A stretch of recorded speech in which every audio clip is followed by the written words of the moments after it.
This morning's scripture reading is from the book of Mark, chapter 4, verses 35 to 41. That day when evening came, he said to his disciples, "Let us go over to the other side." Leaving the crowd behind, they took him along just as he was in the boat. There were also other boats with him. A furious squall came up, and the waves broke over the boat, so that it was nearly swamped. Jesus was in the stern, sleeping on a cushion. The disciples woke him and said to him, "Teacher, don't you care if we drown?" He got up, rebuked the wind, and said to the waves, "Quiet, be still." Then the wind died down, and it was completely calm. He said to his disciples, "Why are you so afraid? Do you still have no faith?" They were terrified and asked each other, "Who is this? Even the wind and the waves obey him."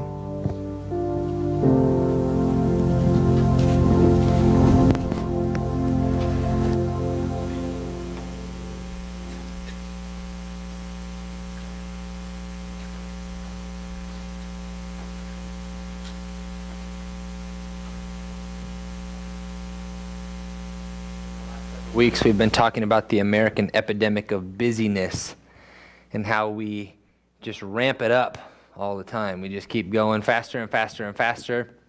And some of these statistics were probably not surprising to you to hear.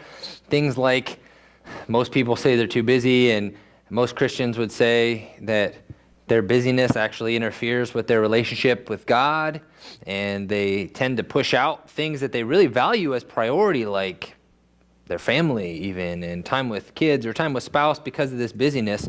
And so we've been talking about how to swim upstream in a culture that is so fast, and we keep doing so much and trying to do so much more in the same amount of time.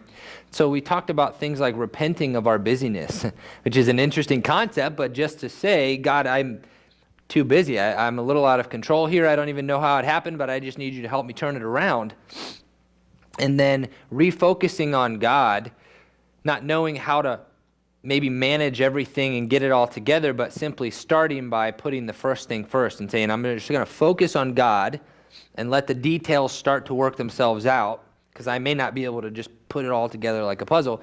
And then realigning or re-rhythming our lives so that we can not quite be so busy all the time, getting a hold of the practical aspects of what we can do to say, I want to live a little bit more human type of life, that I can keep going, hopefully live like that for many, many years to come. So we've talked about things like taking a day off, or the old word is the Sabbath. Taking a day, one day a week consistently that is just devoted to rest, to play, to refocusing on God, to spending quality relationship time. We talked about taking a vacation and going away and renewing. Last week I was sick. I came down with something terrible and couldn't be here. And it was funny to me because last week on Sunday morning, I'm at the house and my whole family was sick, and legitimately very sick. And I just said, man, Esther, I should be there. I should be there. I want to be there on Sunday. I should be there. And she said to me, have you not heard your own messages for the last 6 weeks? You're sick. Stop. Yeah, I know, but I just really want to keep going. I don't want to stop. And then we've also talked about setting our priorities, making an intentional list of what's most important, saying yes to that, which means sometimes we have to say no to a lot of other good stuff so that we can keep saying yes to what's most important. Today we're going to talk about the logical consequence of a busy stretch or a busy lifestyle to what happens when we keep adding on to the to-do list to keep ramping up the pace to get it all done. We start stretching over our margins. We jump across the brakes and keep going frantically, and the result is tired. The result is tired. We're exhausted sometimes. In fact, I even heard motivational speakers talk about sleep as if it's sort of a weakness. You ever heard people talk about this? Like, hey, you need to be willing to give up sleep to get the job done. While everybody else is sleeping, you should be working to get ahead, because all the lazy people who sleep at night, they're just getting behind. And so what has happened in effect is we've started overstretching our human limitations even in the areas and categories of sleep. It's just part of the reason why we're really tired. If you're like 48% of Americans, you don't get enough sleep. That's how many people say they don't get enough rest. Average is 7 to 9 hours, depending on how old you are or how much your particular body needs, but it's about 8 hours a night. And most people don't get that. I would dare to say that if everyone got 8 hours of sleep a night, Starbucks would probably close down and go out of business, because we pump up quicker things to help us compensate for the fact that we've stepped over our boundaries. Now, we have human limitations that we cannot avoid. We can put them off, we can delay them, but they're unavoidable, that we are made with certain needs that we have to have. If you don't agree with me, just try to hold your breath for the rest of this message. You won't make it because you need air. You can put off sleep for a while. You can get less, but it will eventually catch up with you because you just need it. It's who you're made to be. Do you ever think about the fact that, or why God designed our lives so that about 33% of our entire lives are spent asleep? We spend about a third of our lives sleeping. That's not very productive at all, is it? Psalm 23, one of the most loved psalms in our culture, goes something like this.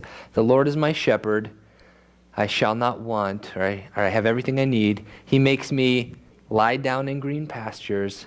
He leads me beside quiet waters. He restores my soul. Translate that. God is the manager of my schedule. At the end of a full day, He tells me to shut off the lights, shut off my mind, go into the quiet room, and lay down. In the darkness, in the stillness, dreams start to creep in. My breathing slows. My heart rate decreases. The cortisol levels of my body taper off so that the stress effect on my entire being just almost goes away for the whole night.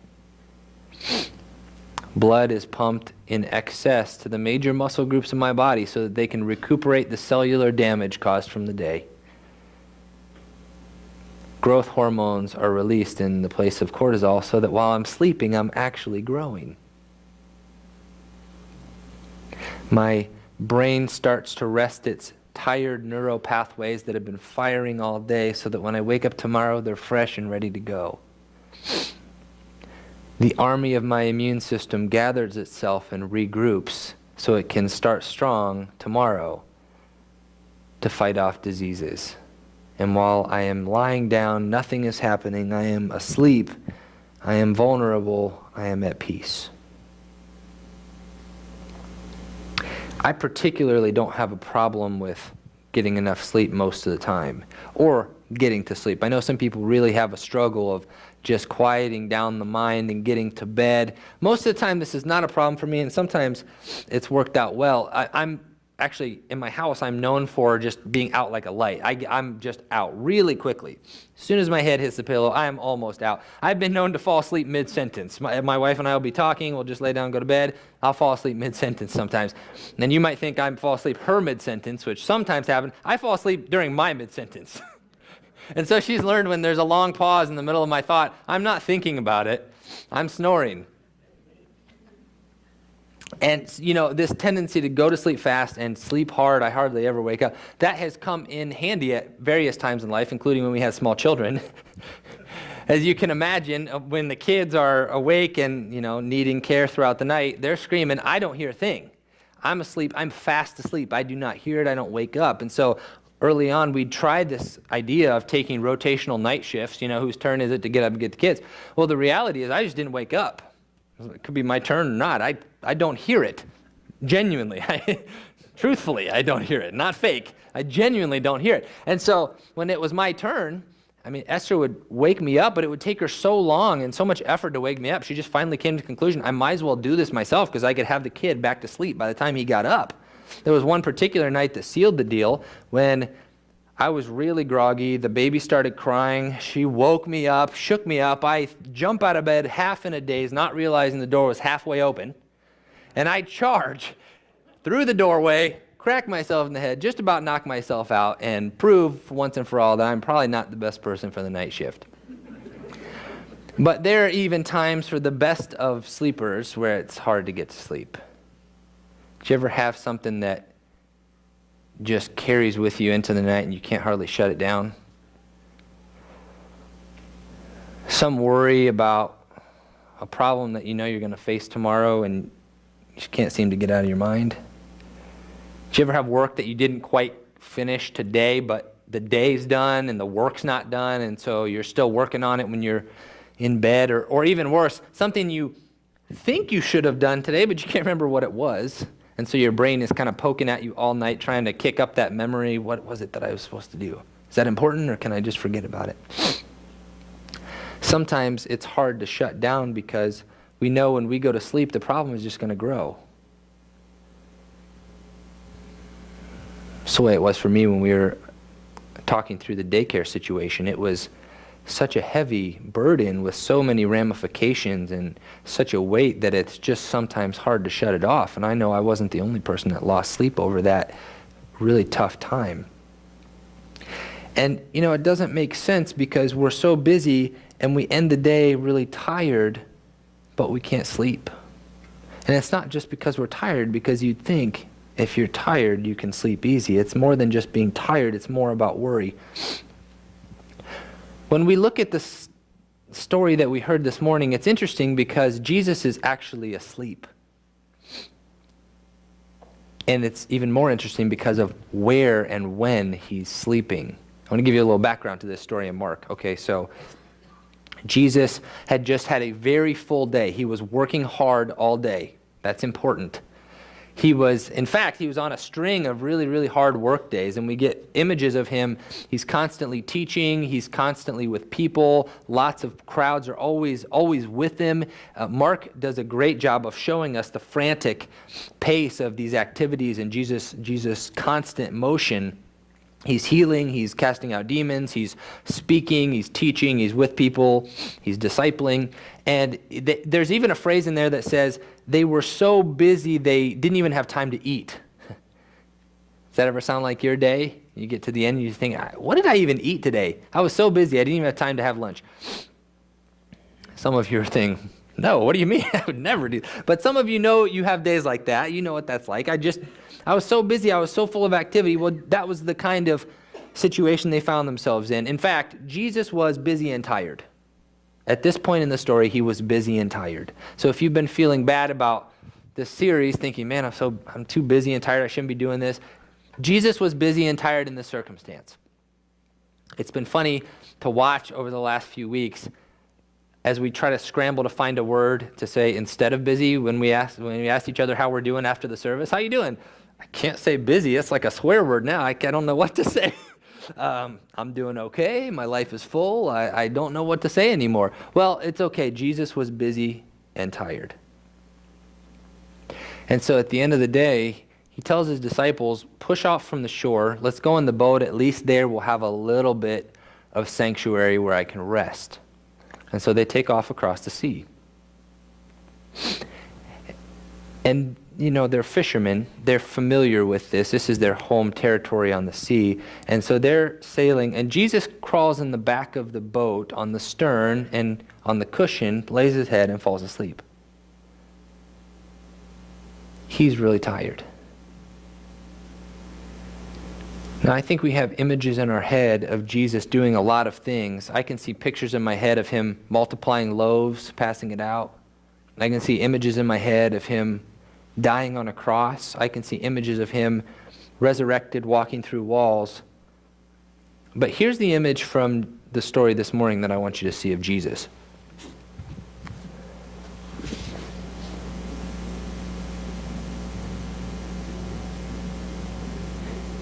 If you're in the back and you can't see, I just laid down. I'm not doing anything weird up here. But he's asleep. He's just tired. He's exhausted. And it's easy to read spiritual meanings on top of this when we read through a story, but I want us to catch the basic meaning first. He was just tired.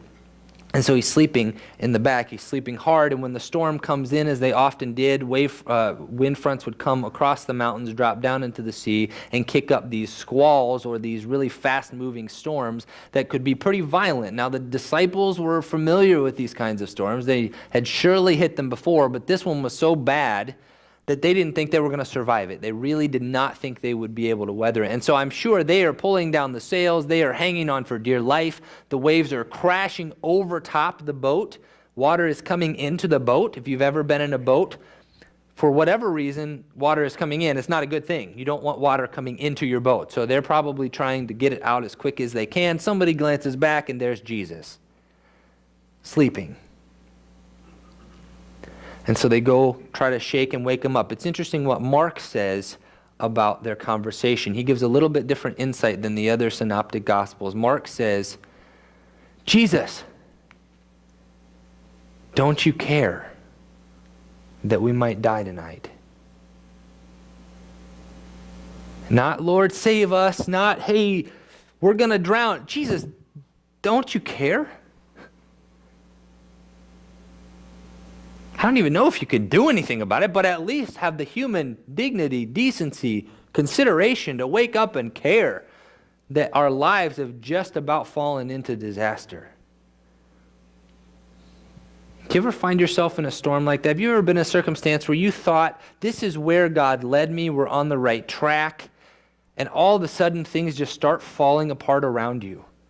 And it becomes out of control very quickly. Remember, Jesus is the one that told them to push off from the shore and go into the storm. He directed them to where they were. And then all of a sudden, when things are falling apart and you can't get a hold of it, you can't get a grip, you're about to go down, it looks like, where is God? I'm calling out. I'm trying to get some help here. Things are not getting better. I'm praying. It's not being answered. I hear silence in the middle of this crazy chaos. He's just asleep. He's comatose. He's not paying attention. Jesus, God, do you even care what's happening here?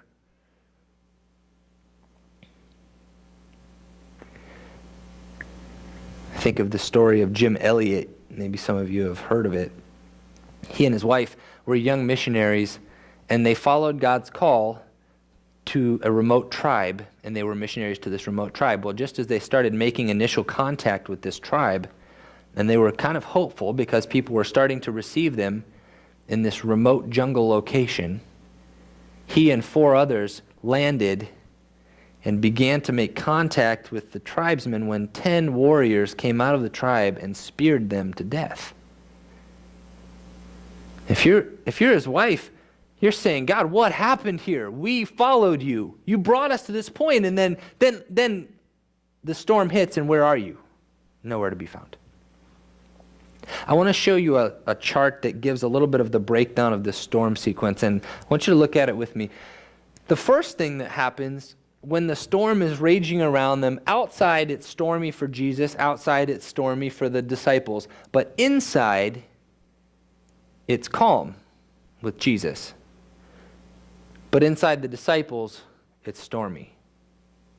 They wake him up. Jesus stands up, yells at the wind and the waves. It doesn't say yells at the disciples. You might infer that, but I don't think he yelled at them. It says he rebukes the wind and the waves. He yells at them and says, be quiet, sit down, be still, silence. That's enough. Like you're disciplining a young child throwing a tantrum and they just go, sit down. Then he turns to his disciples and asks them about their faith. So once he quieted the wind and the waves, then now outside for Jesus, it's calm. Outside for the disciples, it's calm. Inside for Jesus, he's still calm. Inside the disciples, it's stormier than ever.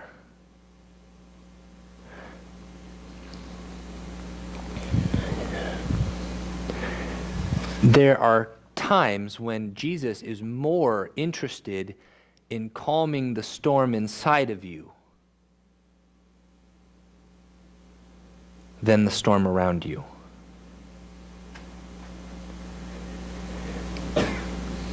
There are times when he's interested in calming the storm inside you before he calms the storm around you. Jesus is back there sleeping. Everyone else is panicking. Either Jesus doesn't know what's going on, or Jesus knows something we don't know.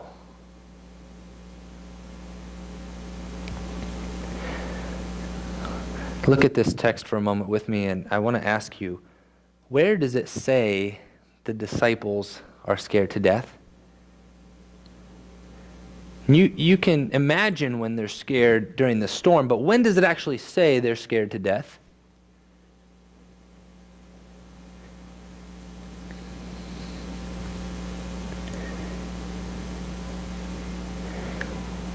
Up here, the language is that they're afraid. Down here, after he calms the storm, the language is they are paralyzed with fear. They're so scared they'd want to run away, but they can't move their legs. They are petrified. Why? He just saved their life. He just calmed the storm. They're not going to die. It's because these guys were familiar with this kind of storm. They had been out on the sea before. They'd done this hundreds of times. They had seen those storms move in. They'd made it through to the other side again and again and again. Never once had they died. And even if this storm was going to get the best of them, they knew what it was about. They turn to this person and they say, I have no idea what he's about. Let me explain. In Mark chapter 1:22, it said of Jesus, he's teaching the crowds, and he's talking to them, he's speaking to them, and they say, wow, this guy speaks like someone with authority. Not like all the other teachers and pastors and professors who just have really fancy stuff to say. This guy speaks like one who has authority. There's power in what he says. Of course there is. He's the author. Of course he has authority when he speaks the word of God. He's the author. Great. But then he gets himself into another situation where he's doing things on the Sabbath. He's breaking them. He's breaking the customs. He's breaking the rules. And the people try to pull him down and say, Jesus, listen, you can't do this. You're breaking the rules. He's like, no. I am actually Lord of the Sabbath. I am in charge of the rules. It's not that they don't apply to me. I am the authority over them. I interpret them because he's the author. He designed the way of what it means to be holy and follow God. And the people begin to wonder, who is this person that thinks he has authority over the law? And then he goes into Peter's house, and Peter's mother-in-law is ill, and she's down for the count. She's got a really high temperature. She's not being very responsive. It looks like she's getting worse. Jesus just simply heals her. Immediately, her fever's gone, and she's up. Everyone begins to wonder, I just thought he was a good speaker. I just thought he could command the word, and all of a sudden he's going in here, and he's touching a body, and it's getting well. What kind of person are we dealing with here? He has authority over the human body. Of course he does. He's the author. He goes into a situation where there's a man who's so influenced by a demon that he's uncontrollable. The demon begins to scream out at Jesus, and listen to what Jesus says. Hear what he says. He says, quiet, be still. And the demon sits down and zips it. And everyone's so confused, and they call him the devil, because who else would have authority over demons? And they confuse his identity. But we just thought he was a really good speaker or could do some pretty cool things, but now he is talking to spiritual forces, and they are actually listening. Who in the world are we dealing with here? And see, it still didn't click, because now they get themselves out on the sea, they get themselves out on the boat, and you can imagine peripheral knowledge of Greek mythology a few hundred years earlier, maybe Poseidon. Maybe Poseidon could kick up the wind and move around the waters, but we don't even really believe that. And he stands up and he commands this stuff and it listens. Who is this?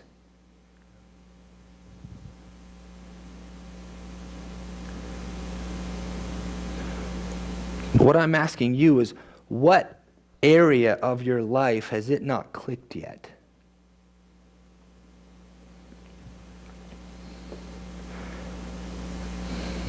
So I hope you don't make the mistake that is so easy for us to make of thinking Jesus is some kind of choir boy who likes to hang around church all week and read the Bible. And he's pretty handy when it comes to giving really inspirational devotions And he's really good at comforting us when we go to the hospital, and he's really great at giving us the right words to say to our neighbor when they're going through a tough time. Man, it's really handy and inspiring good worship songs that guitar players like to sing. But I wouldn't take him to work with me. I wouldn't take him in this area. It just hasn't clicked. Have you ever had a situation where you've brought a pastor into another kind of environment and it's a little awkward? You're not willing to shake your head, but I know some of you have had this experience maybe with me. You have a pastor out of their element, and he or she is just a little uncomfortable. Maybe you take them to work in an environment they have no idea what they're doing. There's just a little bit of awkwardness. This happened to me once pretty profoundly. I want to tell you about it. I was a youth pastor in North Dakota, and one of the prominent families was having a branding day. I didn't know what that was, but they invited me, so I went. And they had a large ranch, large cattle ranch, you could see forever on the plains, beautiful place. And so I'm here for branding day, not really sure what to expect, but they give me a horse. I have cowboy boots on, I have a cowboy hat. They gave me a whip. I've got a horse, okay? I'm on a horse driving the cattle, feeling really cool about myself. All I was missing was a 6-shooter on my side, and I was ready to, take John Wayne style, take on the cattle. And they tell me, be careful because the cows are particularly agitated at this season because they're protective of their calves. So I'm really a little nervous that this thing's going to topple me off my horse. So I'm riding around, and to be honest, I was not doing much of the work. Everyone else who knew what they were doing were driving the cattle. I was just really happy to stay on. So I'm still on the horse at the end of the day. So they all drove the cattle into the pen, and it started separating the calves. I'm still feeling great about myself, but it's pretty clear I don't know what I'm doing. And they get the calves, and they start moving a couple of the calves into this other pen, and then starts the branding process. Well, some of the high school guys in my youth group and other people in the church, they go in and they tackle these 300-pound calves. I mean, they're wrestling with them in the dirt. They just tackle them, they bring them down, and these things are putting up a fight. Like, they're kicking around, and they take them down, and then someone else comes and brands them while they're holding them. And I'm just sitting back there going, man, if you get kicked in the teeth, you're not going to have a very pretty smile for a long time. And I'm a little nervous because these guys it's really wrestling with these calves. I did not try. In fact, it was pretty clear. I'm sure they were really gracious to me, but it's pretty clear I'm not much help out here on the range. Get this guy back in the church where he can try to do something, but he's not much help out here on the range, even though he looks like the part. Jesus has no such environment where he's a novice. He's better at your job than you are. He knows more about your family dynamic than you do. He's got authority in areas that it never yet occurred to you. He's got authority here. He's got authority there. He walks up to the disciples when they're fishing. This was their career, not his. Their career, not his. And he tells them some career advice. And they humor him.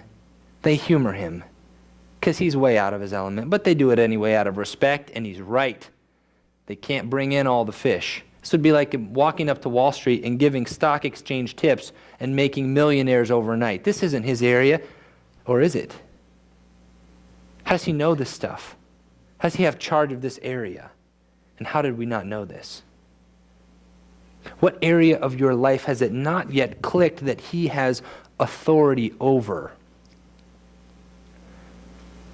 Is there a storm that is raging that seems like you're doing everything you can and the control is just dwindling through your fingers? You just can't get a handle on this thing. It looks like you're going to go down, and yet he seems to be sleeping, and you haven't yet put it together that he could stand up and change everything about the storm outside of you. Maybe he wants to change the storm inside of you first. Is it a relational tension? Conflict that you just haven't been able to resolve. You can't get a handle on it. You think, well, Jesus is good for church, but you don't know jack about my marriage. He's got authority there. Maybe a business, maybe a work effort, maybe a career tension, maybe a challenge that's really hard making ends meet with the job, and you think he just probably doesn't know much about this. I can pray, but going to get silence. Maybe health. Or the diagnosis isn't bad. It looks like there's not been good news for a long time. And you begin to think, at best, he might be here with me, but he's sleeping. He can do nothing.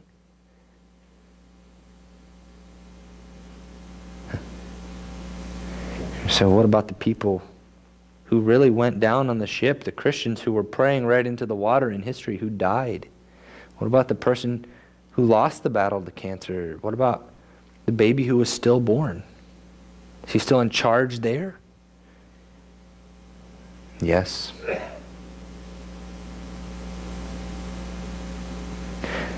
See, early on, John the Baptist, you remember John, he was the one who knew Jesus' identity before anybody else did. He called him the Son of God early on.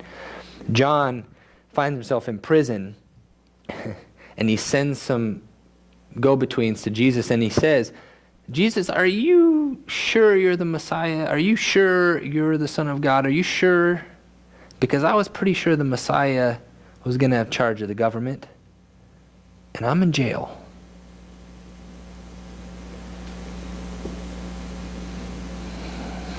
John died. He was not released. He was killed, beheaded.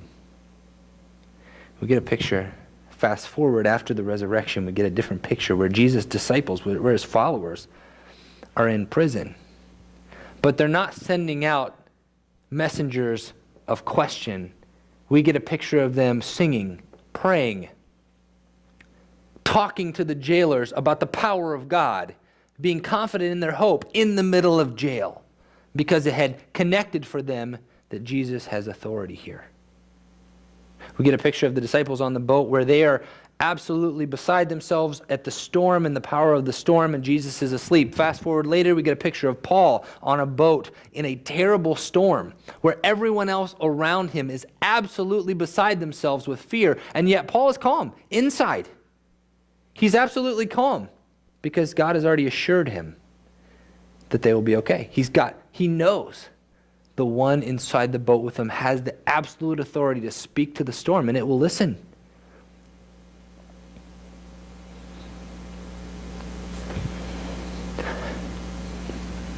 If there's a storm in your life, I don't know what it is, but I do know who's in the boat with you. Do you?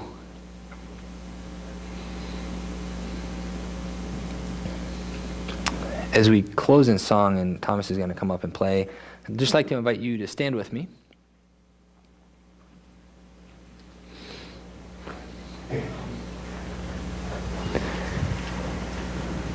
I know there are a number of those of us in the church who there is a storm that feels like it's not a Sunday morning kind of storm. There is an area that doesn't seem to connect, but the storm is raging and it feels like God has fallen asleep. And this is true in the first hour as well. But if that's you, if there's a storm in your life and you want to ask God to calm the storm inside of you first, that's the bigger miracle in my opinion. He can speak the word outside, but what happened when he turned to his disciples when it was all calm? He looked at them and said, guys, still? What do I have to do to inspire faith in you? Maybe next time you could believe before. Maybe some of you are there. If that's you, I want to just give you an opportunity as the rest of us sing. You can come forward and pray and just say, okay, Lord, calm it in here first. I'll trust. And you can stand or you can kneel and pray, and if you want, somebody will come and pray with you. But I'd invite you as we sing, let that be your response if that's you. Otherwise, let singing be your response as we continue.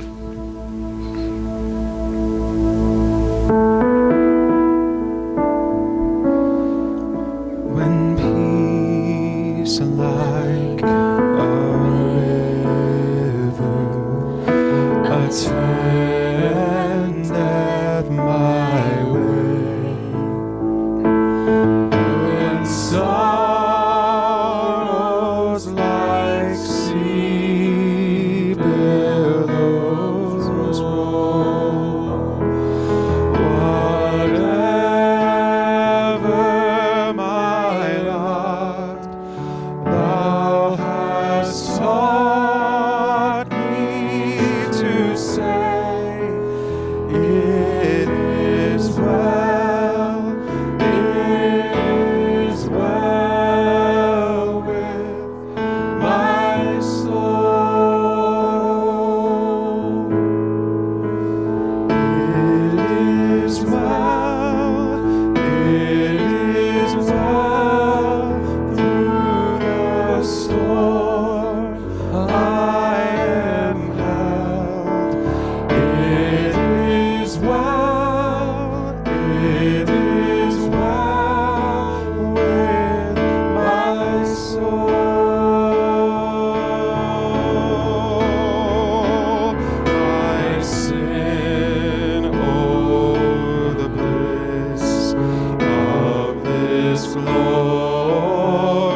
Christ prevails. It is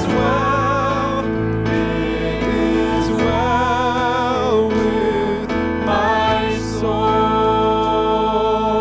It is well. It is well. It is well.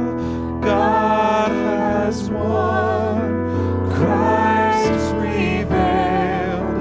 It is well. It is well with my soul.